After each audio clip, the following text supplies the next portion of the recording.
Thanks so much for checking out this video. Sitting down with my good friend 30 and Still Gaming, and in this video, we wanted to talk about Helldivers Endgame and what we think is going on with the story, where the content could go. Do we really believe what's going on right now in the game? Are we being lied to?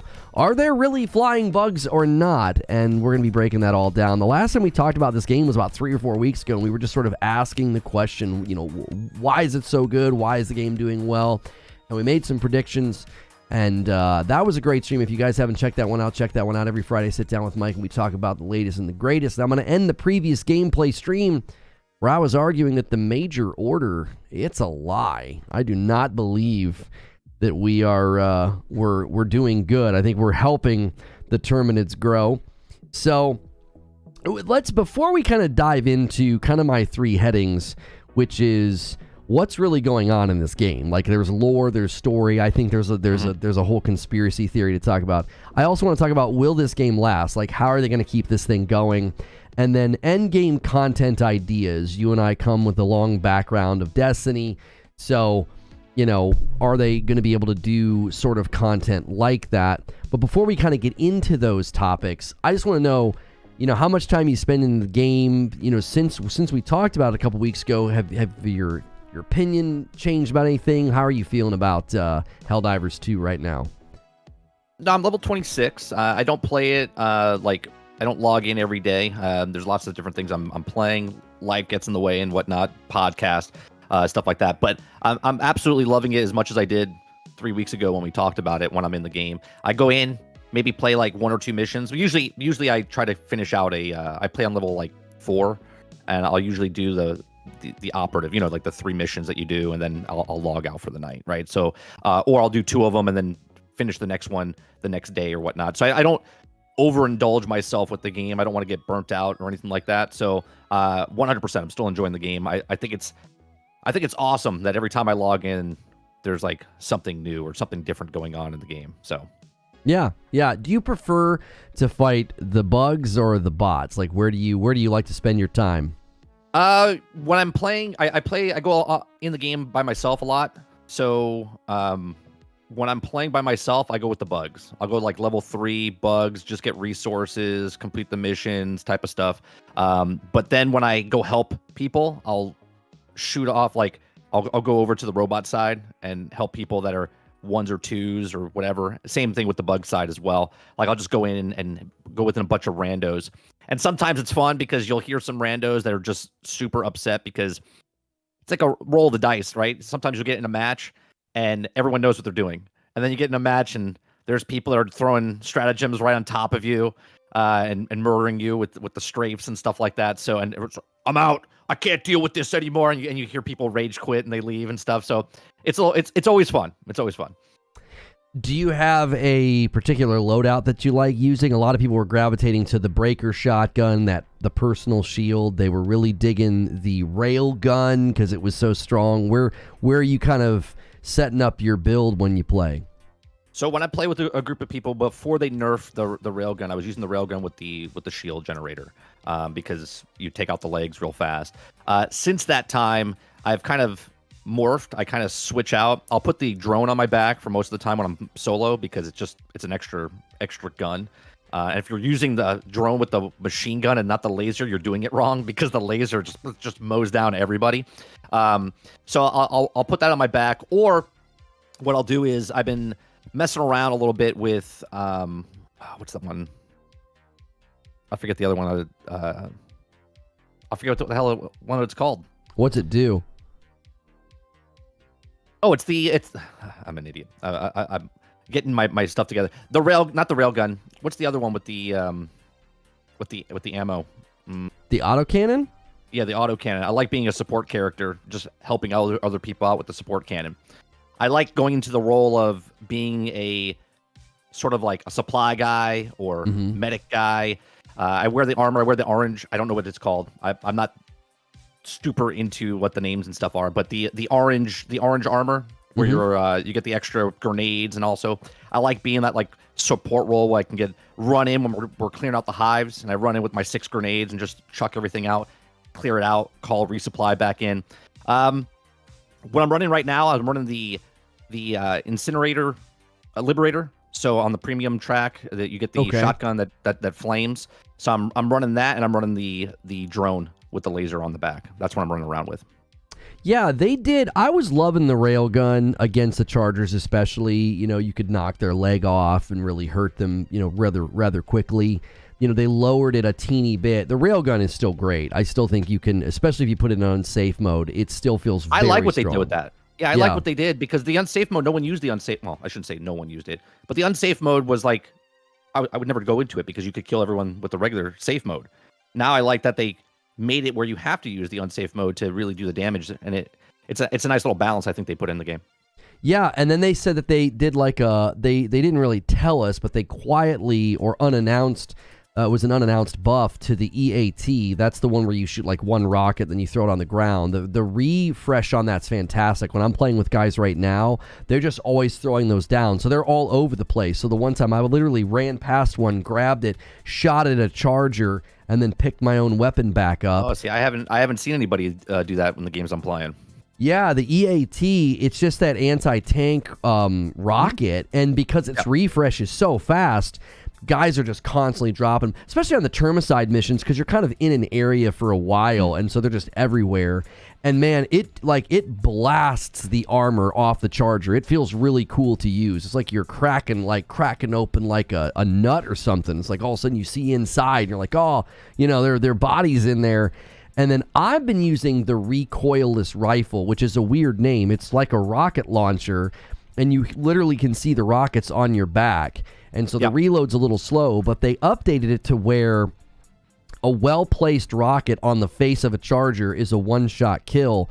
I pulled it off probably 3 times in the play session that I just had. That feels really satisfying to just, you hit him, and he just crumples from one shot. That feels amazing. So I've been doing that. I love taking the autocannon, which is the one you were talking about where you like the backpack, and they look like cartridges that you pull out to reload. Yeah. I love that against the bots. It feels excellent when you're playing the automatons. And using the Punisher shotgun against the automatons feels fantastic. Like, they up the stagger. I feel like it shreds them. I'm really wanting to try out the plasma one that's in the new warbond. But when I go against the bugs, I'm trying out that new weapon from the current warbond, the sickle, because that thing spins up, and it's more effective than the default auto rifle. And if you manage your overheat, you'll never run out of ammo with this thing. You only have to reload if you burn out the clip by holding it down too long. What's the I haven't logged in since they updated on the 14th. So what's the medals that you have to, because I have like 170 medals that I can use. So what's the medals to get that sickle? I feel like it was only 20. It's like right there on the, you'll be able to get it day one. You'll buy the premium pass, and then it's right there on the first page. It feels really good. Now the rest of the weapons I'm hearing are not so hot, because I like the idea of carrying a primary and a secondary that are both energy weapons, and you would just switch between them and never actually need to reload because you would just be letting them kind of cool down. So the ammo economy on it just feels fantastic. So I'm loving that they made those changes and sort of pushed people away from everybody was running the same loadout. I would have never tried out the recoilless rifle. I don't think people would be showering the field with these EAT rockets. So you can just kind of pick them up, boom, one shot, throw it on the ground. That just has a great feel to it. So I really applaud their sort of approach to, listen, this is such a, and they got a little hot water with the community because they were on Reddit and in various places saying it was like a brain dead build. And they weren't wrong. It was a brain dead build. Like, people were going into the hardest content, and it wasn't even a challenge how strong those builds were. So maybe before we move to the endgame too, talk a little bit about that. Guys, while we're doing that, do me a favor. This is the second stream of the day. So we have already switched streams. So being that it's a new stream, take a second and smash that like button. Thanks so much for being here, and we'll try to pull some of your chat comments into the discussion as well. But yeah, what did you think about the nerfs and how people weren't very happy about it? I look at the nerfs. Look, we always talk about the power creep in other games, and they were people were using the railguns, and they were OP. I don't want to say they were OP, but that was the meta. And they came from a point where they don't want a meta. They wanted where everything is viable. They're putting all these different guns in there, and they want to make sure that no matter where you are, it's viable, and it then becomes, maybe it's not viable for someone that's brand new, right, in the game, and all of a sudden maybe they just don't understand how to use the railgun. I know Chris F was saying that everyone knows to put it in unsafe mode. Everyone was running safe mode, because unsafe mode, you have to know where to let the trigger go before it overheats and blows you up, right? So everyone was running safe mode, and if you did it right, 2 shots would kill the chargers, right? You blow off the legs armor, and then you kill them, and they're done. So now they balanced it where, hey, okay, well, you can still do that, but now you got to use it in the unsafe mode. Majority of the people weren't using unsafe mode when they were using the railgun. So when they said they're nerfing it and people were freaking out, everyone's coming from this space of like any kind of looter, any kind of gun thing, any kind of where this is the best weapon, all of a sudden they nerf it.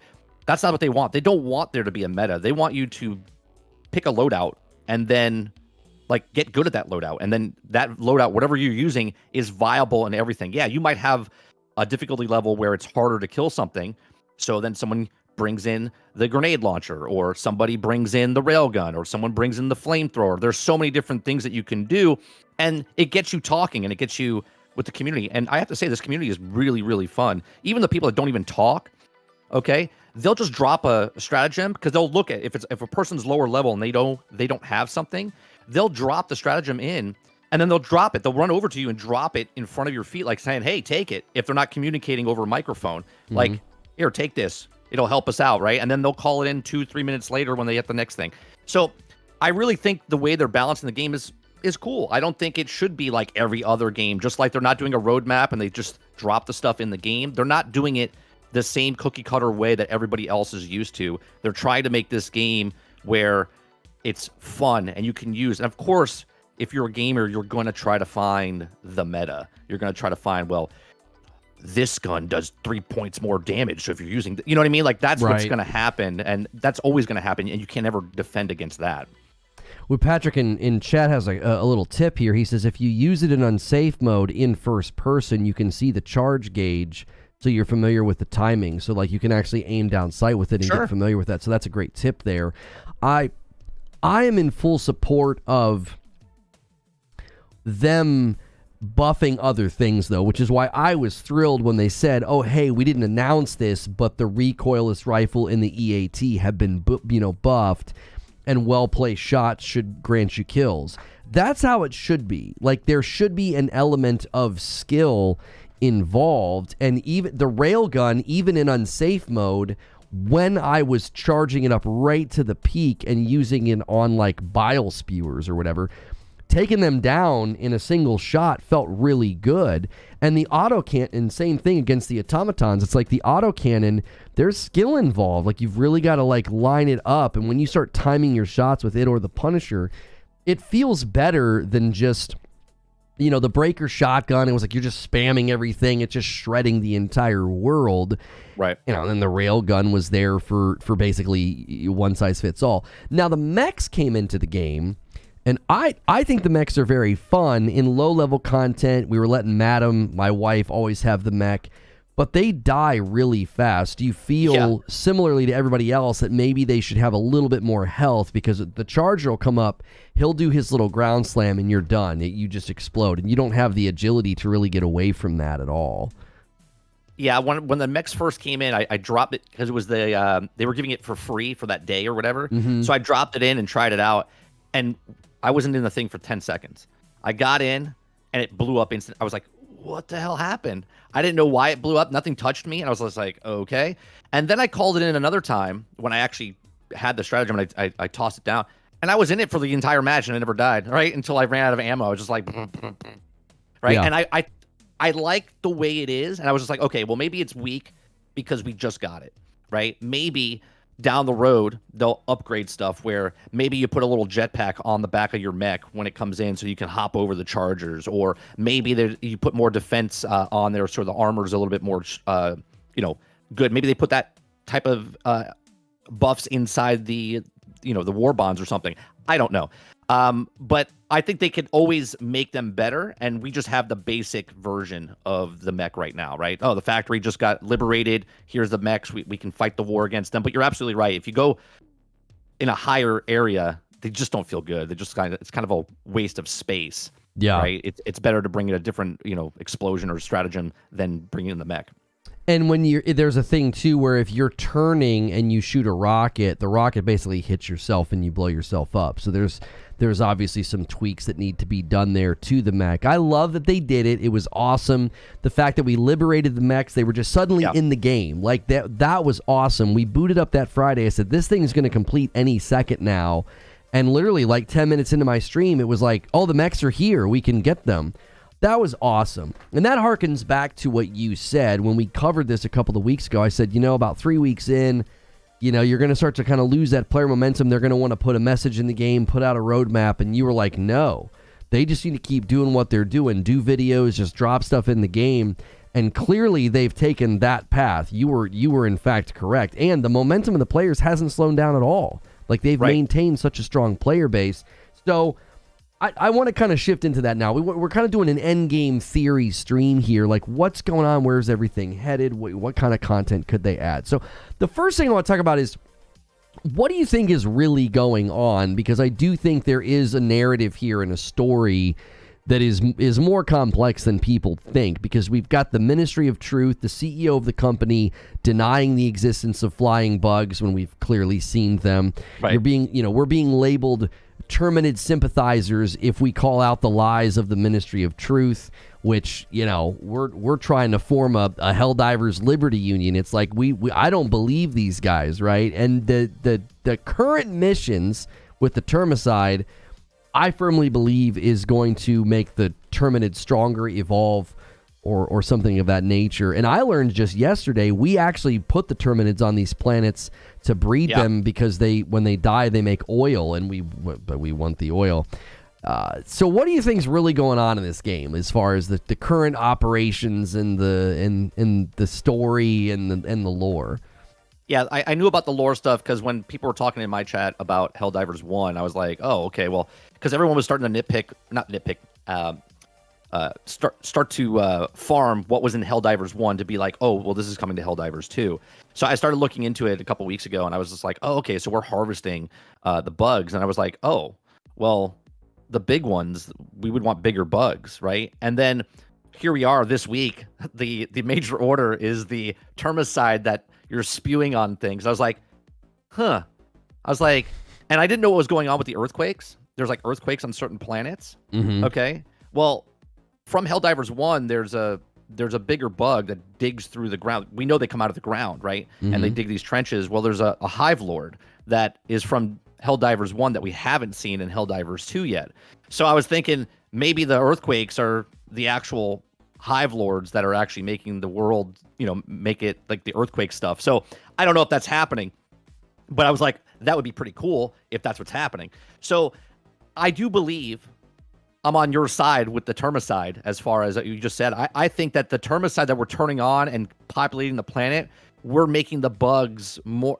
I don't know if we're making them more powerful, but we're definitely making them bigger because bigger is better. Like, think about what our world does for chickens, right? They pump them up with stuff so they're bigger chickens so they can, so there's more meat there, right? So that's basically what they're doing with the bugs, right? So they're trying to make the bugs bigger so we can farm them for more oil inside for Super Earth. I don't know. I think that's a good theory, and I think that's exactly what's happening. I mean, the people in the chat are calling us traitors. They're saying that we're treasonous for saying these things. I have it documented just earlier this morning when we were playing. I went up to some bugs that were near Termicide, like kind of coming out of the sides, and they seemed to like it. And I kid you not, it looked like their wings. They were just like next to it. They were just like next to these barrels. Like they were huffing it. Like they were huffing it, and I'm like, they like this. They're hanging out over here, and I swear to you, their wings were getting bigger. I was like, these guys are over here evolving right in front of me. Like that's. I haven't seen that. That's pretty cool. If they were actually doing that. Now the wings thing, I could be embellishing, but they were 100% hanging out. Like just next to the leaky pipes, and they were just like, "This is awesome. This is great stuff. We're enjoying I haven't it." seen a flying bug myself. Well, and I'm not a scientist, but they seem drawn to it. If it was like a pesticide, if it was actually hurting them and killing them, then they wouldn't be coming near the structures because it's leaking out everywhere. They're coming up. They're drawn and attracted to this for a reason. And I think it's because it's actually helping them. Like you're saying, it's going to help evolve them, make them bigger, and then we're going to get more oil. So I actually think that's kind of the plan. We're going to need bigger weapons. That's all we need. We're going to need bigger weapons. That's right. That's right. Yeah. So I think that's kind of the plan with the enemies, is that you can always kind of change them. You can always kind of evolve them. And the current weaponry is very electrical based. So that's another theory that I have, is that they're going to be, maybe stronger against fire and ballistic weapons. And we're going to start using the more electric based weapons on them. Like, again, just theorizing with the new warbond, the cutting edge warbond. That could also be, somehow connected to the automatons, because they could do something with them throughout this time as well. And so, yeah, I'm just going to continue my campaign against the Ministry of Lies, because they're clearly not telling the truth. And if this is the real story that's happening, okay, then I guess my question is, how can they make this last, as far as they've been very steadily doing stuff in the game and adding things. Is there a ceiling? Do they run out a railroad track here? How do they keep this thing going? How do they keep it lively so that people want to log in and play? I was talking a little bit about this last night on my podcast, right? So I was talking to Sarge, and I was like, the difference between like what Helldivers is doing and what like any other live service game is doing. Everyone's doing the exact same thing, and even just the newer ones that are coming out, right? And the last Epoch showed a roadmap, right? Enshrouded showed a roadmap. Suicide Squad showed a roadmap. Skull and Bones showed a roadmap. And I think when you show a roadmap, people that are playing your game, and then they see that, oh, okay, this is coming in March, this is coming in April, this is coming in July. When they're done and they're kind of bored with the game, they're just like, I'm going to put the game down. I'll come back to it down the road, right? When they add more content. In this, so far, there's no roadmap, right? So the roadmap is constantly keeping you're engaging with the content as it is. And then all of a sudden, let's say you just stop playing, right? You stop playing. Like I didn't play for like 3 days. And then all of a sudden they said, new major order. And I was like, oh, okay, I'm going to go back in, right? There was no, hey, Tuesday comes and there's a major order and this is what it's going to be. They're not doing any of that. They're just letting you play the game, enjoying the game, what's going on, and then all of a sudden they just, boom, drop something in, and then word of mouth happens, right? They drop it on Twitter. All of a sudden someone starts to play. Your friend's like, dude, they just added a new termicide thing. We have to rid the world of the, and you're like, dude, I'm there, right? And you get right in. You're not planning 3 months down the road going, I'll come back. Like I do this with Division. Division 2, I play, and when I'm playing Division 2, I'm like, all right, I'm done with the event. 3 weeks, 5 days until the next one. All right, I'm going to log out, and I'll see you in 3 weeks and 5 days when the next one comes in. Where if they didn't tell me that, and I was just playing through the game, and it was keeping me engaged, what Helldivers is doing, that's a smart way to do it fundamentally from a developer standpoint. Now, you're asking, will it die out? I mean, I don't know what they have in the pipeline, right? We don't have that roadmap, so they could have 1,000 things over the next year. And they don't have to put it all in at once. They're just like, hey, a factory, like I said 3 weeks ago, a factory, we have to liberate this factory to get the mechs. Well, upgrade for the mechs, right? Maybe there's a jetpack, like I said. Maybe there's a flamethrower attachment piece that you put onto the mech, right? Maybe there's extra armor you can put on the mech. Then we have the ground vehicles that we can do for just regular vehicles. I saw bits and pieces of people data mining and saying that there was things. And I don't like the data mining, because what this game is doing, like, don't ruin it for yourself. Like, I know you guys are excited about something, but don't look at that type of stuff. Yeah. Just just play the game and let it naturally come into the game, because it'll be so much more fun than going, what are they putting the Warthog in? When are they putting, you know what I mean? Like that's what this game doesn't need, because that is like the roadmap that you're seeing from other game companies where they're putting it out there, because you're like, oh, come on, we saw this 3 months ago. How come it's not in the game yet when they didn't announce it? You know what I'm saying? So I really like the way that Arrowhead is doing the non-roadmap. They're just engaging. You're engaging with the content constantly. Yeah, I actually agree on the data mining, and that's a problem, right? Because there's all kind of footage that keeps hitting, and it always looks like really awesome, like, oh, that's great that they're going to be doing that. And I remember when the mech showed up, I saw some commentary from people that were like, well, where are the vehicles?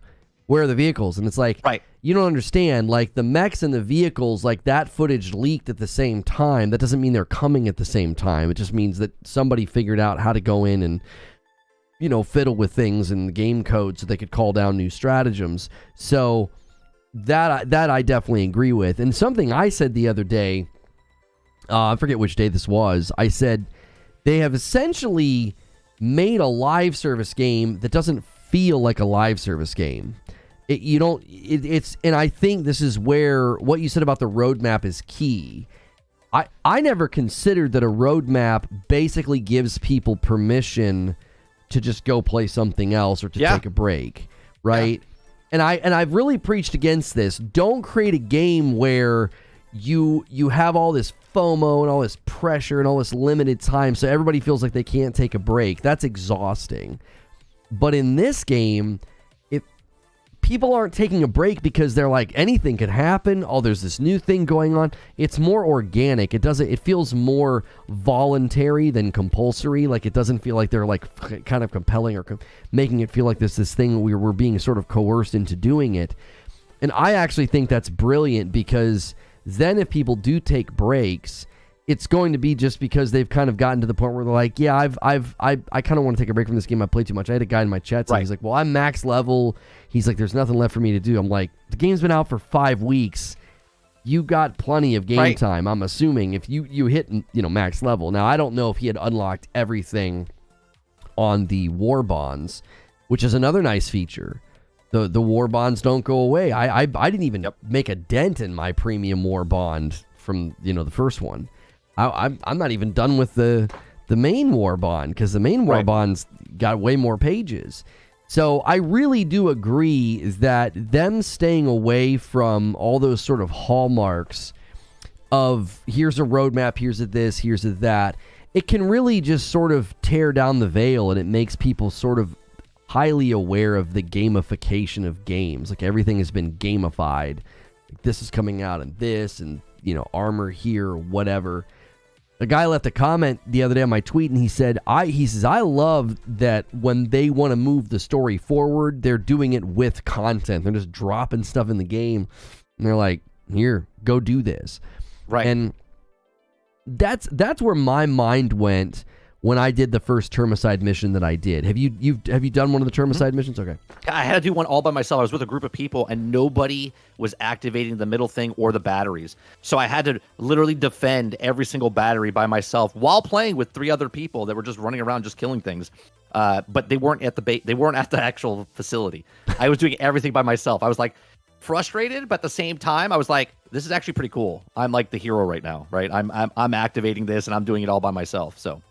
Well, and the first thing I thought of when I did one was, I thought, just a week ago, I don't even know how long ago, I was like, they could probably do like dungeon style, raid style content where somebody's doing a mechanic and somebody's protecting them and all this different stuff. Now, obviously, this isn't doing that. It's just making us kind of travel more.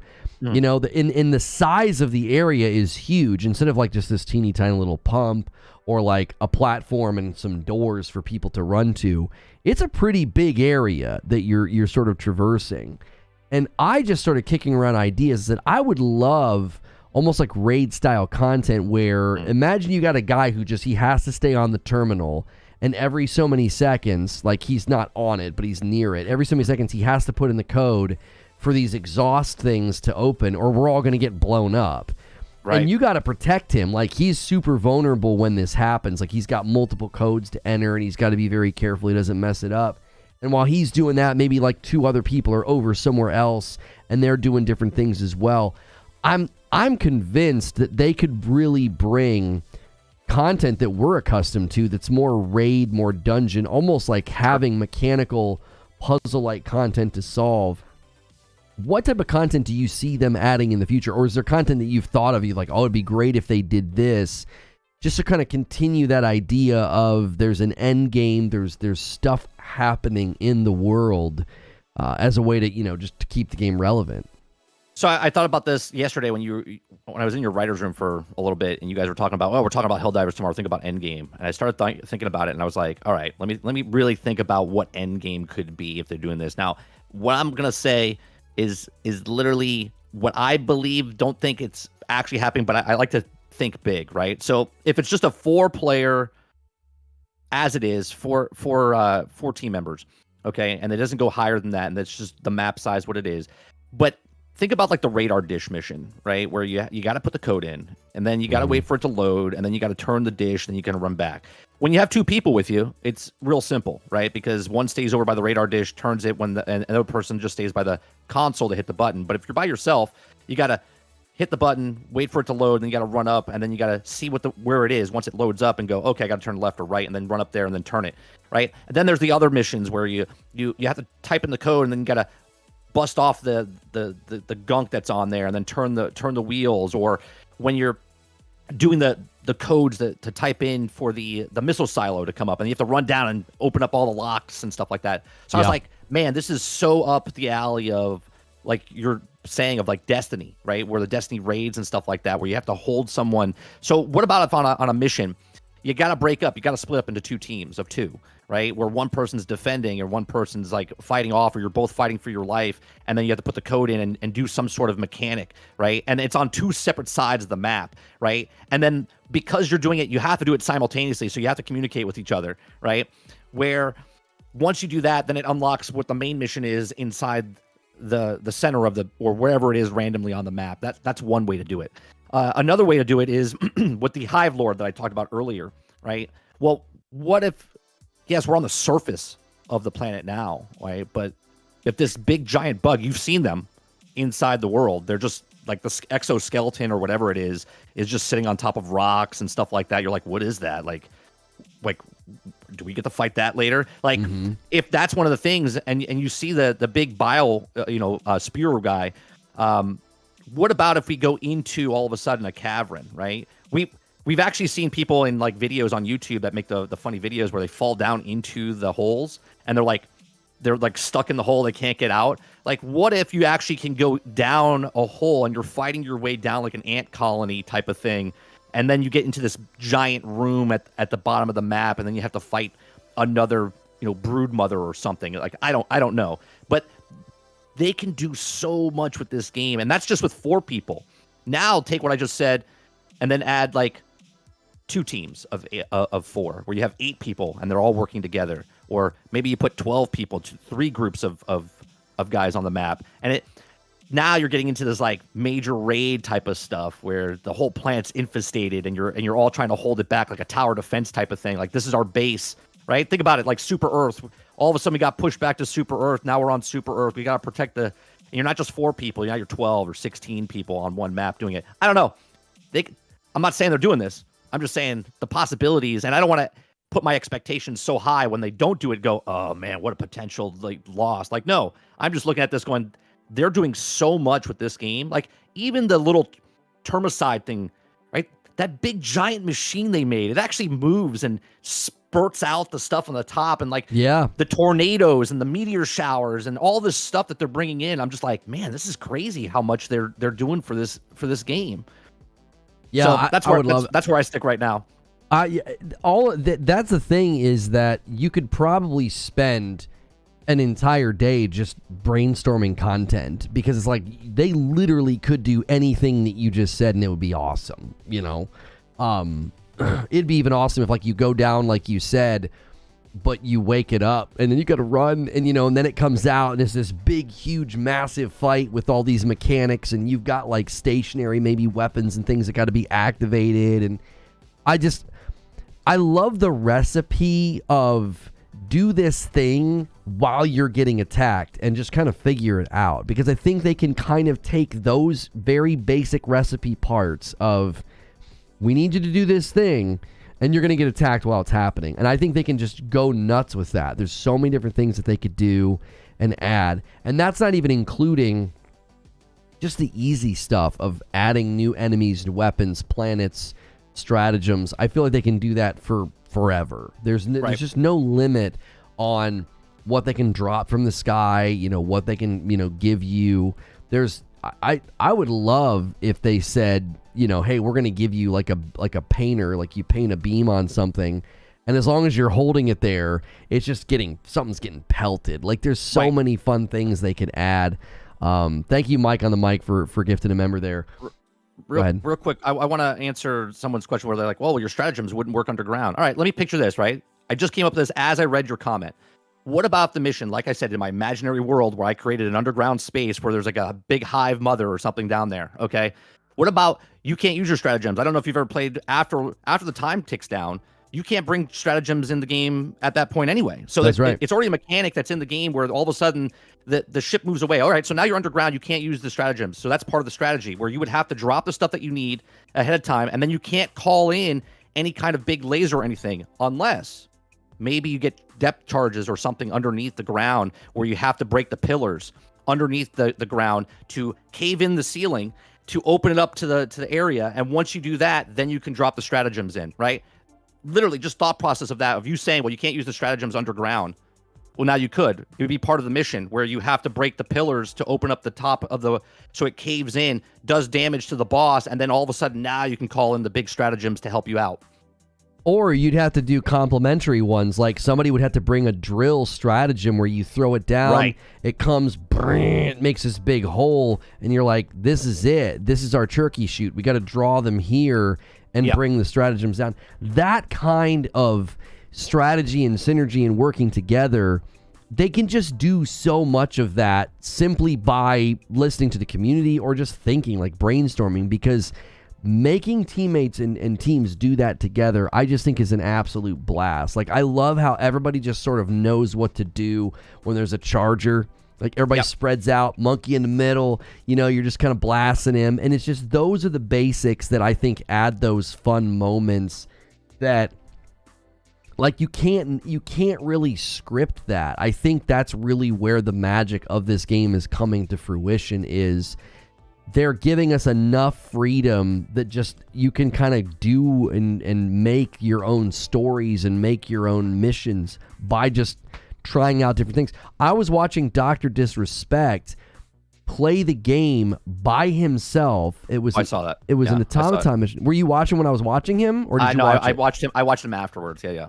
I was like, this is content. Like, it was captivating. Like, I saw, okay, he's got 3 lives, right? He's got 3 reinforcements. He was playing it like he was in Fortnite or like Call of Duty, though. You know what I mean? Like, he was playing it completely different than anyone else kind of plays that game, which I think is cool. Well, and you kind of have to against the automatons. If you're by yourself, they're nailing you from everywhere. Like, they're shooting you from all over. And he successfully extracted his last life. Like, the ship was there, so when he died, he just drop shipped right there and got in, and I was like, that's content. Like, that's so good, and that's so on brand for him. Like, I wouldn't do that. Nobody would want to watch me do that. But him, it's perfect. It's just a great way for somebody to create their own content. And I don't know, when you are playing this, you say you're playing by yourself. Have you tried matchmaking at all? Like, just playing with the community? Yeah, I matchmake all the time. I'll come into the game myself because a lot of people, I play late at night, and a lot of the people that I play with are not on. We're on different time zones or whatnot. So I just come in, play a couple of rounds, and I'll just hit the map. And sometimes I click on someone and it says can't connect, and I'm like, whatever. And then I go to the next one and then try it again. And then I'll find someone and it just drops me in. It gets me right in. And sometimes I'm like the savior, right? There's 2 guys already on the ground, and all of a sudden I come down. Just the other day, right? I got called in as I just joining some random. They were fighting a charger, and I slammed right on top of the charger coming into the game, saving them. Right, like they were fighting the charger, and I killed him. And I was like, "Here I am, boys!" And the guy runs up to me, and fist bumped me. Right, like stuff like that. Yeah, that's awesome. Yeah, just a little moment like that. Another moment, there was a group that wasn't collecting any of the resources, right? I was with a bunch of randos, and I'm running by myself around doing a level 4, right? I'm running around by myself, and they're all on the other side of the thing. We had 1 left of a hive to bust down. I'm there by myself, right? I died. I got recalled in. I had to run all the way back over there. One guy decides to call in the shuttle. Well, you only have like a minute, 2 minutes to get back over there, and I'm clear across the map. Now I got the last things, and I'm huffing along. I'm fighting along the way. I'm coming up. One guy runs down the hill, drops a turret, starts to defend against me so I can run past him, right? 18 seconds, running up the hill, struggling to get in there, dive into the ship at the very last second and escape. And I'm like, this is awesome. It's like an action movie, right? Yeah. Like just these little moments that happen. There's games that wish they could do what this game's doing. And I don't know if this game's doing it on intentionally or if it's just doing it because of what they've built here. And you kind of make your own stories every single time. It's crazy. I also just love the theory crafting from the community. I saw a post in an article the other day where people are reporting their guns and stratagems killing them when they shouldn't. Like the one guy was just sitting there and he says his turret just turned, looked at him, and shot him. And he was like, what? Like people are theorizing the automatons can control or hack or take over. Oh, he probably just had a bad guy behind him and didn't see him. No, he said it just turned, it shot one bullet at him and killed him, and then it just went back to business. It was like, That's yeah, just you, Joel. yeah. Joel's like, let me turn that around. Yeah, screw you in particular. Like, I'm just going to kill you. And I think that's another element of this that they're just getting right. I've talked about this a lot lately with live service games. Like, you can't just have technical solutions. Like, hey, you know, we're going to have seasons in a battle pass. I'm like, no. You need to have thought through the psychological questions. Why am I going to keep logging in? Why am I going to keep playing? And something that I think they have mastered is you already have a community because there's the galactic war. I think that, you know, being attached to something that's actually bigger than just a single mission feels great. Like you look at the board, you're like, we're doing well. You can see how many people are playing on a particular planet. Like I was checking on, you know, our current major order, and then I'm able to kind of check in and see like what's going on. But then there's also this sort of community-driven jokes and memes and the story, you know, and I'm being called a treasonous traitor because I'm like, I think they're lying to us. I think is the secret sauce of a game like this, where they give parameters, but they're just kind of letting. I remember reading articles when they said, we have no idea where the story's going to end up because you guys are going to kind of control what happens.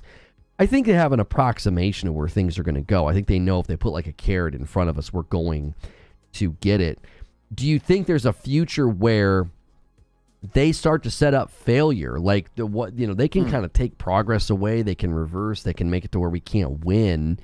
And I think that could be lurking around the corner with these termicide missions. Do you think there is a future where they're going to say, no, we're going to sucker punch the community. This is going to be a looky-loo. We're going to totally rug pull you, and you're going to either lose or not know what's going on. Maybe, do you think there's risk if they do that, though, in upsetting the community and sort of working against the metagame if we feel like we kind of got betrayed? I think there's a balance that Joel or Arrowhead has to do, because right now you look at the map, you got the automatons on one side, you got the bugs on the other. From Helldivers 1, we know there's a third faction. There could be a fourth faction. We don't know, just because everything was in 1 doesn't mean it's going to all be in 2. They could add different things. Where all of a sudden now our forces are split, right? Like you can go to the map right now and look at like there's like 100,000 people over here, and there's like 200,000 people over here, and then each of the zones might have 55,000 or 4,000 or whatever. Well, all of a sudden we're focusing forces over here, and then all of a sudden a third faction comes in. What do you think is going to happen? We can't all go to that third faction, because if we all go to the third faction, then the bugs start moving up, and then the automatons start moving up. So you have to have forces in all the places. And I think if you look at the way the board is and where Super Earth is, I think that is the final, right? Like they're going to push towards Super Earth, and we're going to have a fight on Mars, or we're going to have a fight on Super Earth. But what happens then? Like, what happens at the very, very end of this, where let's say we get to the center point and we're at Super Earth and we're defending it, we're backs against the wall, this is the last stand type of thing. Does it just reset and then start again? Or does that ruin the game? You know what I mean? Like, because the way the game is there an end? Or is it constantly a tug of war back and forth, where all of a sudden our backs are at Super Earth, and then we fight them back and we start pushing away from Super Earth? You know what I mean? Like, where does this go? I don't know. I mean, it's interesting to find out. Like, I kind of wanted to fail the mechs to see. Obviously, we get the mechs again, but I said 3 weeks ago, if we don't get the mechs, do they just put the mechs factory on a different planet, and then we have to liberate that planet instead, and instead of getting it this week, we get it next week or the week after? Like, right. What do they do in the balance of this? I don't know. It's pretty cool though. I don't necessarily think they have an end in mind. I think they've basically structured this to just keep going and to be something that they can always sort of tweak and add to and update. Like as a live service game, as I'm looking at it right now, I think they have zero problem making it to the 3rd and 4th year. I think they make it to the 3rd and 4th year, no problem, without breaking a sweat. This game's going to have that momentum and that engaged player base. I do think once you get beyond that, you just are going to start to hit to some of those normal snags of like franchise fatigue. People are going to be like, man, I've played this game, for thousands of hours. Like we've all gone through that with a certain game or with certain games. Yeah. So I am very confident they've got an easy 3 or 4 years ahead of them. Now I say easy, but like I don't think they're going to run into any of those big significant downturns or like, oh no, we're losing players or whatever. Because there's people already trying to run morning. It's like the peak, if you look at the peak hours, this thing is really, really maintaining a player base, which I think is just so impressive for a game that doesn't really fit into any of the traditional categories of, it's not a battle royale, it's not a looter shooter, it's not an MMO. Right. It's kind of in its own category. And I said yesterday, somebody was asking me, like, what do I think the big next trend is, or what maybe the trend in live service games? I actually think we're going to see PvE become more prominent in live service games because PvP is just so saturated and those people are settled. Fans of PvP games are settled. Like, they know the games that they like. They like Warzone or Fortnite or PUBG or Apex. And I think there's a lot more of us on sort of the PvE side of things that would say, hey, it's a broader audience, I think. And I do think somebody put extraction shooter in the chat. I think you're going to see too many extraction shooters come out. They're going to cannibalize each other, kind of the way the Battle Royale games. There'll be 1 or 2 shining stars with respect to extraction shooters, and then that'll be it. But what do you think about that? Like, in this realm of, like, Helldivers 2 is kind of in its own category. Is it charting a course where you are, I think, going to see more potential games in this vein of being more PvE or co-op centric, but being live service? It's a hard question to answer because Helldivers, I think, is like a unicorn. I'll be honest with you, because let's just take the same scenario of what Helldivers is and put it into a Halo. Let's say Halo comes out with their shooter like this, where you're ODST, right? Basically, you're drop troopers. You come in, exact same game. Great. Now you're playing Helldivers, and there's a copycat of Halo, and then there's a copycat of you're the Bad Batch from Star Wars, and you're playing the exact same thing. You're going up against all the bad guys in Star Wars. That is fine as far as, okay, they're copycatting them as far as it's the same type of game where it's a PvE type of thing. But the live service aspect, what they're doing with this game, I don't think you could mimic that again in Halo's version of this game or Star Wars version of this game. And the reason for that is Star Wars, people know what the lore is there, right? So let's just say you are the Bad Batch or you are the Clone Wars, and that's a two-year war type of thing going on. So you know, okay, we're going to Felucia and we're going to, Utapau and stuff like that. You would be fine with it, but you already know what the story is there. You already know what the Halo type of story is. We don't know what the Helldivers story is. You're making the story, right? So this is in all cases, this is a generic IP that is now becoming a Halo, a Star Wars brand, right? A Destiny, where Destiny came out, we didn't know anything about it, and now it's a huge franchise. So this is what they're in that starting phase of, they have something special here. They do. They have something special here, what the game is and the way it's done, and that it's a live service, where these other games, I think they could try to mimic it, but they're going to fall short with the live service aspect of it. Yeah, I definitely think that's always the danger, is that Fortnite effect. You have a game kind of break out, you have a game that's super popular, and then everybody's going to try and copy it and do their own version of it. Because somebody says, well, is Helldivers an extraction shooter? I mean, it is, but it also kind of isn't, because you are extracting, but extraction shooters, you usually have a whole lot more sort of risk or skin in the game. PvP and /PvE, right? You're going to both. Right. There's that. There's people that could, come and kill you. There's also greater risk. There's greater chance of failure. Now, obviously, you go up into the harder difficulties, and there's a greater chance of failure.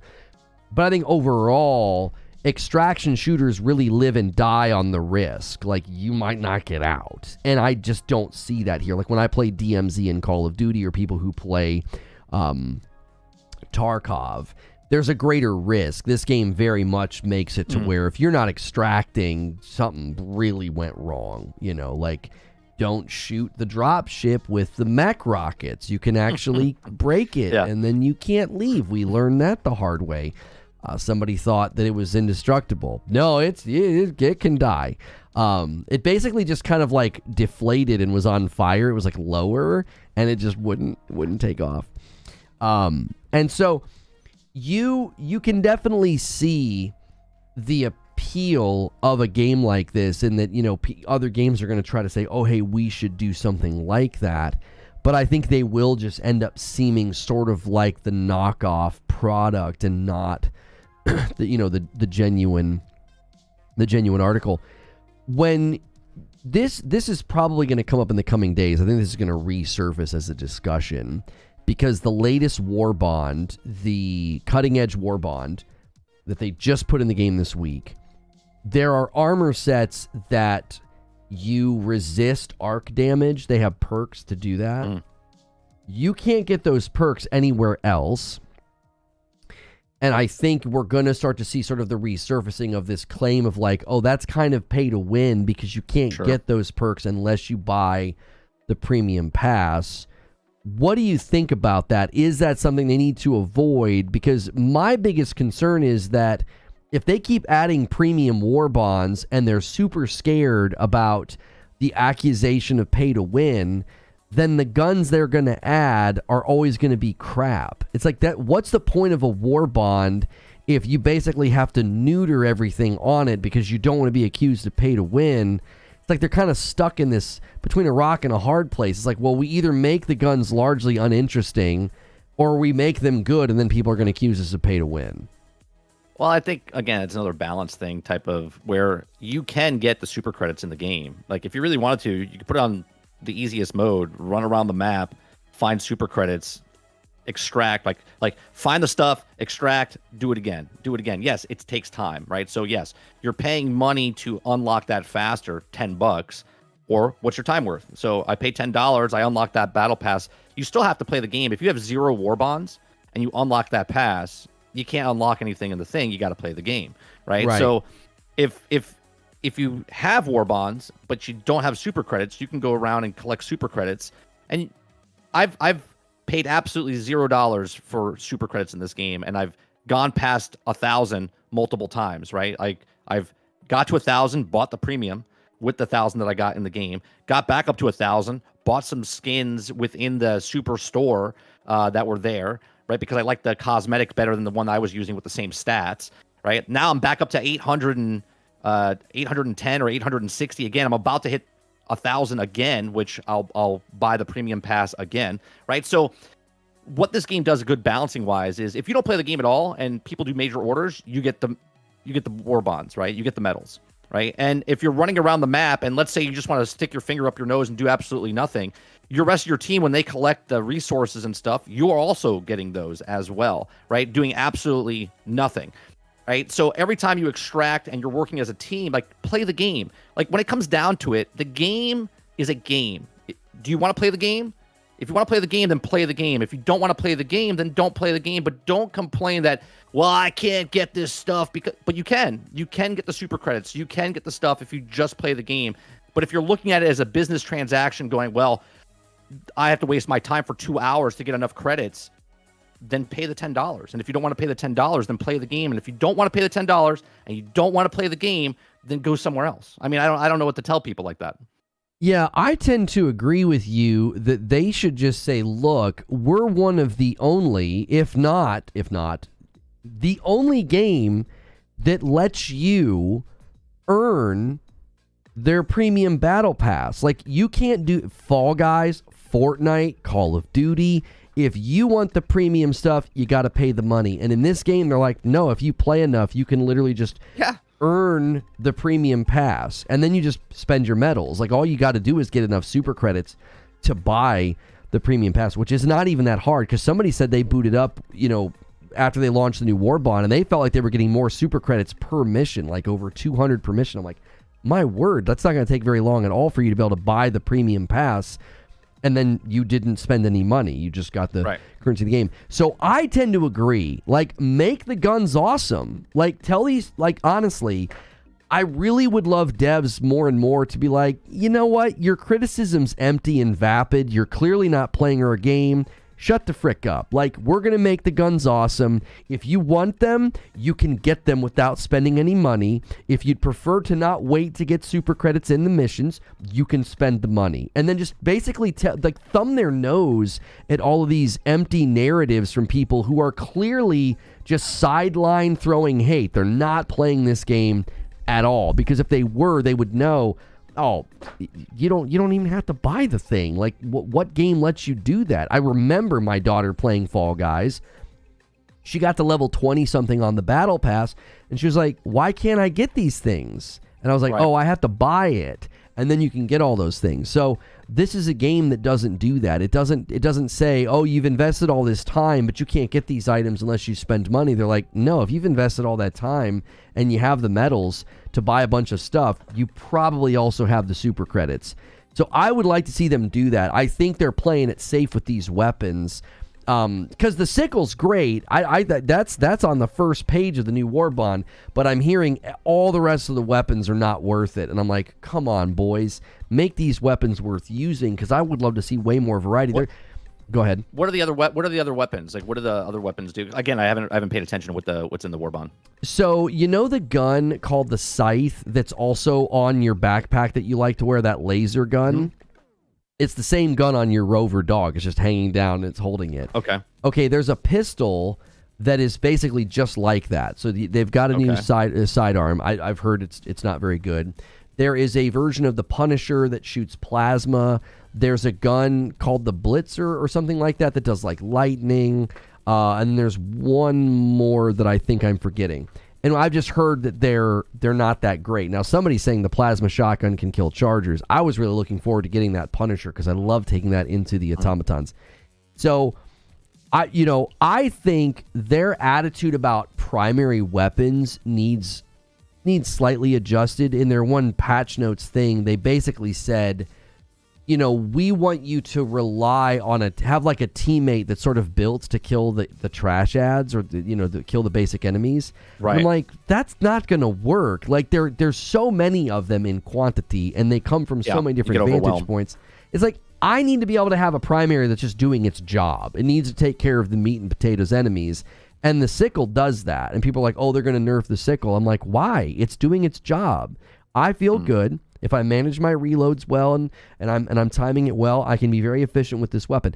The rest of the weapons should be able to do the same. It maybe just depends on the planet, the mission, or the weaknesses. Right. I was just going to say, well, what about the guns are crap now? Because maybe the things that they're supposed to go up against, they haven't released in the game yet. Do you know what I mean? Like, maybe that's their weakness or something. And again, I'm not saying this is what they're doing, but it's potentially where you have a gun that comes in now and you're like, oh, it's really bad against the things that we're going up against right now. Well, yeah, if I take a flame gun and hit a automaton, it's not really going to do much, right? Where if like a flamethrower is not going to damage them as it faster than the bugs. So maybe the guns they're in the warbond, it literally just came out 2 days ago, right? Mm-hmm. Like the 14th. So people are unlocking them because they paid for the $10 and now they've had the warbond or medals to unlock the stuff faster. Where maybe that stuff is not in the game yet where that's effective yet. So I think we have to give it just a little bit of time to see what it does. And then if it doesn't do what they're saying it is, then they have to buff it, or then they have to nerf it. Then they have to make these changes. And this is where video games come in, where they're always going to be balancing things left and right. Yeah, and chat's chiming in talking about how, they think what you're saying is fair. Guys, take a second and hit that thumbs up button, hit that like button. Appreciate everybody who's already done that. If you've been lurking and enjoying the show, that does help us out. And if you hit subscribe, you can talk in the chat.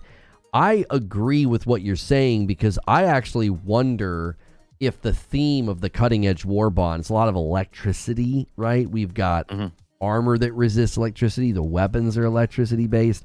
I'm thinking that's perfect for automatons. Like, are they going to be suddenly doing something to where when you go to the planet, all your weapons are kind of supercharged? Like there's something going on in the atmosphere, and you don't want to kill each other, so you need the armor to be resisting it, but then you're able to do way more damage. I've consistently said I would love for them to do more of that, like utilize modifiers.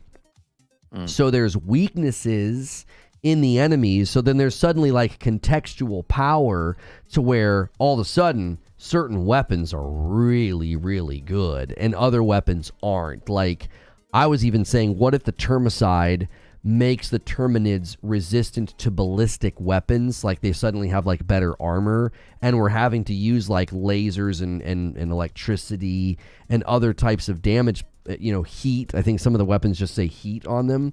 And we have to start to do that. Like, we almost have to like heat up their armor and cook them from the inside out or something. Like, that's another thing where they can just always have the pieces on the board moving and no one can settle into the meta. I think that was lost in the discussion about nerfs and buffs, where people were like, well, you've ruined the game. It's not fun anymore. And it's like, if you want a game where you run the meta and that's what you run for months at a time, you better go play something else.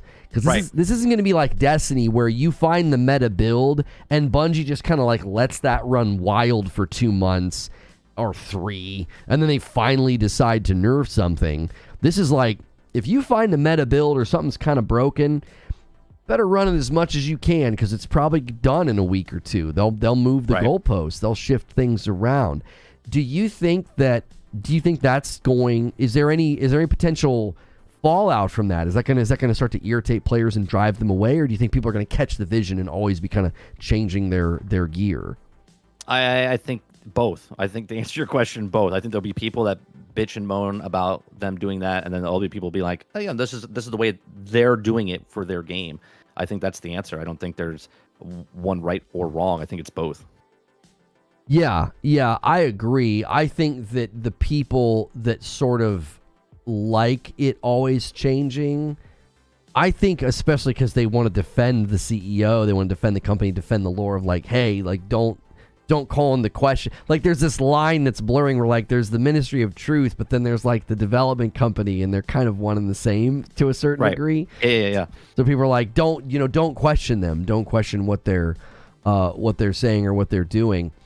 There's also the Illuminate, this third faction that was in the first game, that we're hearing that they're coming. When do you think they pull that trigger? Because like right now, it does seem to be kind of pivoting between the two. Do you think that happens in the near future? Because I'm kind of the opinion they're going to kind of hold them back, maybe for the next war bond. Like, they're going to let us go for, how long did it take for this war bond? 5 weeks? Do you think we're going to get a war bond every 5 weeks? What's the rhythm on that? Have they said? No, I have no idea if they said it or not, but I think we said this in the very beginning when they first came out and the game was bugged and broke or whatever, with the server issues and whatnot, and they came out within like 6 hours and was starting to communicate, and they've been communicating the entire time, open communication, and I think they've set some bars here, which I think a lot of gamers are going to uphold them to, which I think is kind of wrong, because think about this. We come from all these other games that never communicate, and they take their sweet time, and it takes 18 months to fix a game and all this other stuff. And then you have these guys at Arrowhead that are upfront telling you everything they're doing, and they're every day. There's multiple tweets and stuff on Twitter. I still call it Twitter. It's not X to me. Where they constantly are updating stuff, and they're constantly moving stuff inside the game and putting, if it's a meteor shower, if it's a new weapon, if it's a new thing, if it's a new lore piece of information. So I think they've set a tone now where everyone's like, if they go silent for like a day, everyone's like, what's happening? What's going on? So I think they've set the bar a little too high. I think they've overshot what we're all used to. And now if they ever kind of slow this down, it's going to look bad for a lot of the gamers out there. Going to be like, what's going on? You guys used to talk to us, and now you're not talking to us. And we had our last war bomb was 5 weeks in, and now this one's 8. What's going? You know what I mean? Like, they're going to start pushing back on what's. So can they keep this going at 5 weeks? I don't know, but they also don't have a roadmap. So doesn't mean because they put this one in 5 weeks doesn't mean the next one's coming out in 5 weeks. We're just assuming. Well, no, right? Chad has the answer. I didn't know this. This is crazy. Chad is saying that they have communicated a new war bond will drop on the second Thursday of every month. What? That's crazy. That's insane. That's okay. I've got to process that because they're not doing FOMO. They never go away. So at the end of a year, there's going to be 12 war bonds sitting in there that, I mean, I've been playing a lot. I haven't put a dent in any of it. So now you're making it people overwhelmed. There's no FOMO, and now you have 12. So by like Christmas time, you're going to have like 11 war bonds inside there. And I think they're going to have to. You won't know what to spend your money on. You won't know what to spend it on. I feel like they're going to have to increase the medal earn rate then, because like right now, if you do your personal, you get 15. That's like an item. That's like one item for that. So it's like an item a day, roughly. Right. So if you're diligent and you're logging in, you can roughly get one item a day because you're going to get 15 from the personal, and then you're going to run a couple missions and probably get, 7 or 8 from those. So you're going to easily have over 20 a day to throw at a single item. So given the number of items that are on there, it's like that means you basically would have to play every single day to stay ahead of this. Like, I wonder if they need to reconsider medal payout, because I feel like I put in a ton of time. I think I've close to 70 hours. I just got the achievement over 100 missions that I've run. Yeah, I hit that I think last week. I'm level 26. What level are you? 26 or 27. Yeah, okay. So, and I have not finished the standard. The standard one is long. It's like it takes a while. I'm on page 7 on that. Okay. One. And then the orange one that had all the cool stuff in it. I'm on like page 2 on that one. Yeah. I barely made a dent in that. And then the new one, it's like, I want the Punisher shotgun, so now I'm saving up for that. That's 60. That's 60 medals for that shotgun. That's roughly, if I play like that, I log in each day, get roughly 15 to 20 medals, do my thing. That's, an hour to 2 hours of my time. That means it's going to take me 3 days to get that one item. So I'm wondering if they got to reconsider that, like the medal payout's going to be a little bit better, or people, like you're saying, they're going to be overwhelmed. You're going to be like, yeah, it's great that I have 7 war bonds that don't expire, but I've not completed 2 of them, more than 2. At that point, it's going to look like a Netflix menu system. Like when you're going through like month 11, you're going to go to the war bonds and you have to go through each of the titles, and like, oh, I have to go to season 7 and then go to page 5 and then see what, you know what I'm saying? It's going to get really cluttered. Now, if that's true, every month, as chat's saying, that's $10 a month if you want to pay for the war bonds, right? Or for the war bonds, right? Yeah. So that's $120, in 12 months. That's 12 war bonds, and then your amount of time that you're crunching in. That might backfire on them, but hey, we're really early on in the game and people are loving it right now. Maybe we'll check back in 6 months in and see where people stand about where the war bond, the medals come in, and how fast you can get certain things, right? And who knows, they could add a different ranking after, because level 50 is the top, right? So maybe if you go up, maybe you get amplifiers, maybe multipliers, maybe you get more medals if you play higher difficulties. I don't know. I mean, well, chat's pushing back, and they're saying, Lono, you got to run the higher difficulty. You get way more medals, and when you scour the planet, there's lots of medals to be found. All right, now hear me out, chat, okay? You guys know who I cheer for, and you know who I typically take up for. I take up for the common player. I take up for the dads of the world, because there's a lot of us playing these games, okay? I would hazard a guess the vast majority of the player base is a lot like me. They're hanging out in that 4 and 5 territory of difficulty because they're trying to have fun. They're not trying to die a bunch and sweat. They're not trying to I got to run the meta. I got to be on point. I got to be talking like a drill sergeant, go, go, go. I love the people that are playing that harder content, and it's great that you're getting more medals. But I'm here to tell you, in 4 or 5 months, if the community's staring down the barrel of a bunch of war bonds that they've barely put a dent into, you're going to create the inverse problem of not enough to do. You're going to people are going to be like, oh my word, I'm never, ever going to get caught up. And that can work against itself. So I'm not trying to be that entitled gamer that's like, you're not giving us enough medals and I don't want to run hard content. I'm telling you, the way that player bases work, there's always that big, fat, juicy, meaty center where everybody hangs out. You got the hyper casuals on one end and you got the hardcores on the other. That fat middle matters. And if you make those people feel like, I didn't even finish the last one and you're dropping another one, like, oh my word, they're going to have to consider, medal payout. And I think the danger there would be like, well, then what are you giving to the people up at the upper echelons, right? Like, More. if they're going to finish the war bond in like 2 days because if their earn rate gets too high up there. So they'll have to analyze that. Like, where's the heat map of players? Where are they hanging out? How many of these players have not completed a war bond after 6 months? Is that going to lead to disengagement? Because, we covered Destiny for a really long time, and that was always the dilemma of new content overwhelming the casual or the mid lane player, and then the hardcore players were done in like a week. Like, that's such a tough balancing act to manage.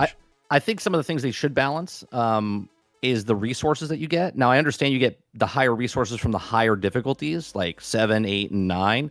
I think what they should do, if you're a person, because you should be running around the map and collecting stuff. Now, you play the game how you want to play, right? Like, if you just want to do the main objective and extract, cool, right? But if you should be rewarded for your time, right? I think, one, they need to change the XP level to be more the longer you stay on the planet, not the shorter you stay on the planet, right? Because you can never get the max because the time's ticking down and you're never getting the XP at full max, right? Because it takes time from when you land to get to the point, unless you land right next to the point that you're doing, the main objective, right? So to get that done and extract, you're never going to get the full points. Now, if you give the XP where it goes up, the longer you stay on the map, and the longer you stay on the map, you find different resources like people do. I think they should have, let's say, right now you get the common ones at like 3 and 4, and you can get a rare on 4. But even if you extract, I think if you get a certain point system or something, or maybe there's like 1 rare resource on that map or 2, something where if you're a person that always sits in that 3-4 lane and you're never going to have, because you just don't want to play that harder content, you should get some sort of small amounts of the higher difficulty rarity, just so those people feel like they can upgrade their ship down the road. Again, I know people will push back on this, but people that are playing 7, 8, and 9, they're getting way more. They're going to level up faster. They're going to be able to get things because that's the content they're going in. But you also want to give something to the lower level people to kind of almost like a free sample type of thing. You know what I'm saying? Like, hey, you got these resources, now you can upgrade your ship. And if you upgrade your ship, then you can unlock these things and then go, oh, well, if I play the harder difficulty, it kind of incentivizes them to maybe go up the levels instead of get absolutely nothing and you have to go get the 7, 8, and 9, but you don't have a group of friends that you can really cohese with, or you don't want to go with a bunch of randos. You know what I'm saying? Does that make sense? Yeah, no, totally. And people are suggesting in chat, like Dave in the Discord and some other people are suggesting in the YouTube chat that, well, you could just let people kind of maybe convert. Like, you could take X number of a sample and buy the really, really rare. Oh, so like take the commons, like 10 commons makes 1 rare, something like that. Yeah, so that would be an interesting thing. Yeah. I get where people are going to come from. They're going to push back and be like, no, absolutely not. You have to run that hardcore, really hard content. And I get where they're coming from.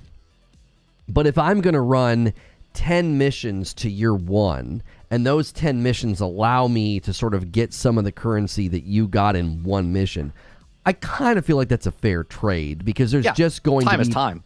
Time is time. And you also have to remember that, again, there are pockets of the community. The largest pocket typically is that more mid-lane, more casual player.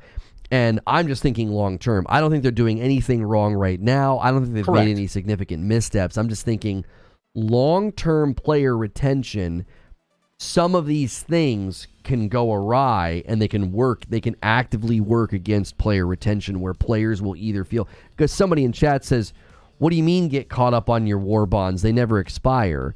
You have to understand that if the 7th war bond hits and, Johnny mid lane player is like, I just finished the third warbond, and I've got 4 that I haven't touched. Right. Now you're adding another one. That can create a sense of futility of like, I'm never going to feel a sense of I've kind of caught up with the pack or my friends or whatever. So I don't think they should just be like handing things out and making it super easy. Just maybe make some tweaks and look at medal earn rates, look at where the player base is, look at where they're landing, and that way you don't want players leaving because you starve them, but you also don't want them leaving because you overwhelm them either. Well, what's happening now, a lot of people come into my chat and they're like, oh, dude, I love Helldivers, but when I play the higher difficulty levels, a lot of the people that are playing that I go with a bunch of randos, they're not running around doing everything. They're just doing the main mission and extracting, right? They're just doing the main thing and then leaving, where some people want to run around the map and find all the stuff. So now people are saying in certain chats that they wish there was a way to matchmake with people to let them know, hey, we're trying to complete the whole board. You know what I mean? Right. So, yeah. And there's a lot of pushback. Like, is it better to do the mission and get out as fast as possible? Do you stay in there and try to collect everything So there's a couple little things, and this is not bad in any way, shape, or form, but you're going to find, especially when you have more people playing your game and want to play your game and they want to engage with it, but they can't get in with the randos don't want to do the same game as them. So you have to find people that want to play with you, and that shouldn't be a hard part to find, right? That should just be like, you go into a mission, hey, looking to complete the whole map, and everyone's like, okay, you opt in type of thing. For sure. I mean, it's been suggested that there should be some check boxes for like your matchmaking profile. Yeah. Are you just running what's fun, or are you running the meta build? Like, I think that's 2 types of players. Like, the people that go into the hard content sometimes they want to only play with people running meta build. And then there should be another checkbox like, do you like to clear the map, or do you like to extract as soon as possible? And those are 2 different types of players. And then when you go to matchmake, you would just separate people according to those checkboxes, because I would happen to think a lot of the people that like to extract really fast, they're not thinking about meta builds and getting everything and scouring the entire map. So like, you can kind of divide the player base, because then you can't cry if you get kicked from a group. Like, if you selected that you like to run meta builds and clear the map and you don't, then you get matched with people that are trying to clear the map and they prefer you to run a meta build and you get kicked. It's like, well, you didn't fill out the profile correctly. Like, you fill out that profile correctly, you should be getting matched with people that want to play the game in the way that you do. Yeah. It's not perfect, but I think they could do something to make it a little bit better. Yeah, and I think they're highly involved and active, and they're listening. Like, they're paying attention to what the player base is doing and saying. The CEO is even like, hey, there's a problem with, toxic kicking, okay? He's like, what should we do? Suggestions. And so, I've got a video coming on the Helldivers Updates channel, and I was like, number 1, vote to kick would solve this most of the time. Yeah, Sea of Thieves did this way back when, like 7 years ago. Right. Yeah. Why are you letting the host just decide to be a jerk? He's like, haha, I'm going to kick you at extract. It's like, no, the team should have to vote. Because if somebody's being an idiot and they keep team killing on purpose, well, that team's going to vote to kick that guy out. Like, it works both ways. It protects from toxic kicking, but it also enables you to kick a toxic player because, people aren't going to put up with that for very long. So, the only dilemma there would be, like, I guess if you're a 3-man team, and you're matching and the guy comes in and you kick him, you all vote to kick him. I'm like, that's that's probably going to happen. But at least you know that both people didn't want you there. Do you know what I mean? Right. And then if you know that, then you're like, why would I want to play with those guys anyway? Right. Right. Vote to kick is toxic? No. Vote to kick is not toxic because right now the people you're who saving are the person time. Yeah. Yeah. Well, right now the people that are toxically kicking, it's the host just being a jerk at the end. Like when it's time to extract, he just kicks you because he thinks it's funny. Well, he wouldn't be able to do that. He'd be like, "Oh, vote to kick this guy," and the other guys would be like, "Why? We all match made. We all did our job. Why would we just randomly kick this guy?"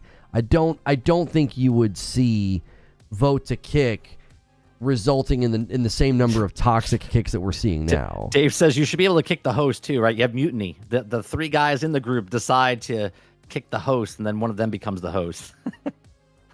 Well, I mean, if the host is being toxic, yeah I mean, the three people could vote to kick, I mean, then you would need some type of a host migration in place, because then you suddenly wouldn't have a host. More behind the scenes, though. Yeah. I had to kick a player at Xville with only 30 seconds left while they were team killing my team on Xville and took us down to 0 enforcements. Right, and that's where vote to kick would keep somebody from doing that. Because listen, they would do it once or twice, and then you guys would just vote to kick them. Like, you can just vote to kick while you're being reinforced. Like, he can only kill and reinforce you so quickly. So on the rare occasion that, you know, you're out of reinforcements and somebody goes crazy at the end like a douche, I mean, there's nothing you can do. Some people are just going to be crappy sometimes. What you're trying to do is you're trying to minimize the opportunity for people to do that. And I think that vote to kick would certainly help. Yeah, before you even get down to the planet, you should be able to kick. But at the same time, some people that come in randomly, right, and join on the planet. I mean, I've joined a match when it's almost right at the end, and I just walked on. I literally landed and got on my ship, and then walked onto the ship, and then got credit. Like, you know what I mean? It's like, but that's not going to happen a lot. That's just random that it happened that way. So some people join your match mid-match, right at the beginning, right at the end. So it's not really problem solved, because if those two people are like, if you're in a group together, 3 of your friends are all talking together, and then some rando comes in, you know, they don't want them there, they can kick them. But then before you even get to that point, you should just play with friends or open up the public, and you can do that. So, well, and you know, Elite Spartan saying I should be punished as host. No one's punishing you as host. The host should not have the freedom to just kick a player willy-nilly. It should be up to the team to vote, because again, it's too easy for a host to just toxically kick somebody. And Dave is saying, well, don't allow kicking after a certain point in the match. Well, then they would just figure out when that is, and they would just kick you right before that. Well, then I just kill you, and then I don't have to worry about kicking you. I just kill you, and then when you can't come in, I don't call reinforcements, and you're out of the game anyway. Right, but at least you would still get your. You don't have to extract to get all the stuff, so that's the main reason. You would just be watching them play the game, and you would be like, "Oh, this is stupid," and you would leave by yourself. Yeah, maybe. Host migration already exists. If the host gets DC'd during a match, the game automatically makes someone the new squad leader. Well, there you go. Yeah, so they've already got host migration in place. So yeah, I think vote to kick would be the quickest and simplest solution to. I think you would see toxic kicking go down right away, because you suddenly can't be that douchey host that's like, haha, we're about to extract, and you just kick people. That's absurd. And the people that want to team kill and be nasty, they would be getting vote to kick. They'd be getting kicked out of teams. They'd be getting what they deserve. You know, get them out of the servers. You know, get them out of here. You remember this happening in Sea of Thieves? Like, people would join, they're like, get out of our group. We don't want you here, and then they would throw them in jail. And then the person would just sit in jail, and they're like, can you just leave? And they're like, no, and they would just stay in jail. They would just stay in jail. And then when they turned in all their gold, that guy in jail would still get all the credit. Do you remember all this happening? This is exactly what happened in Sea of Thieves. No, I don't remember that. Yeah. People would join the game, and they're like, hey, we're just playing with our friends. Can you leave? And they're like, no, I'm going to stay here. And they're like, so they would vote to put him in the jail cell, and then they would be in the jail cell. And then that person would just get all the credit anyway. So, like, when you turned in the chests or turned in the skulls or turned in anything, that person was getting all the rep, getting all the stuff, and they wouldn't leave. They would just sit there. So that's exactly what would happen now if you like voted them or killed them where they couldn't play the game anymore, but you didn't want to kick them. They would still get all the samples. They would still get all the stuff at the end of the match anyway. Yeah, I agree with Patrick. Like, vote to kick, you're like, well, randoms could join me and troll me and kick me. You need 3 people to simultaneously decide to be jerks together. That's less likely. Like, that's mathematically lowering the probability. Right now, you just need one guy to be like, yeah, I'm going to kick people. Like, for 3 people to matchmake and be like, let's kick the host, why would they kick the host? Why are they singling you out? Like, you know what I'm saying? Like, vote to kick is usually utilized by people to get rid of a toxic player. It would be unusual for 3 random people to be like, hey, you know what? Screw that guy. Screw that host over there. Like, I think you're kind of creating a boogeyman. I don't think that would necessarily be the result. The point is, you can't stop it. People are going to do it, but you can minimize it with a couple of guardrails put in place. They do have a friends only option. You can. I have it all the time where just you have friends just join you. That's how I play by myself most of the time, because my friends are already in a group or already playing, and then I'm playing by myself in my own little world, and then I open it up, and then I get help. Yeah, that's great. Well, it's a little unusual, guys, today. I have to jet. I'm going to a meeting, and it's something that I got on a phone call about last night. It's not anything with business. There's no emergency. Nothing's wrong. So we can't do our typical VIP stream, but there is going to be a big stream tonight. We're calling it the Ministry of Madam. We're going to use the screen share feature on PlayStation, and we're going to watch you guys play. You guys can make some teams as long as you're on my friends list. I'm going to get you to screen share. And we're going to commentate and shoutcast and probably roast up your horrible gameplay. We're going to do that tonight, and then we'll roll over into a member stream and hang out with you guys. No, it's not a bug meeting. I am not a Terminid. I'm not a bug sympathizer. So before we go, Mike, where can these people find you, and what kind of content can they find when they get there? You can find me at 30 and still or 30 NSG. I do Monday through Thursday from 10 o'clock in the morning till noon Eastern. We cover news stories and have conversations. I also do uploads. I also do gameplay, and I also do podcasts over on that channel. And then tonight on my other channel that is new, but I haven't used anything. It's called Nerding with 30. And at 10:30 tonight, we're going to do exactly the same type of format I do in the mornings, Monday through Thursday. But for gaming, we're going to do for entertainment news and stuff like that. So tonight, 10:30 p.m., if you guys want to come out and have conversations about what's going on in the entertainment industry, come on out. And if you guys want to be a part of tonight, make sure that you are a member, because I'm not going to be adding people to my friends list and spectating if they're not a member. We are going to limit that to members, so make sure you have an active membership. So I will do that tonight. I will do my best tonight. My PSN is Reforge TV. And do me a favor, you guys have been lurking, listening, and hanging out.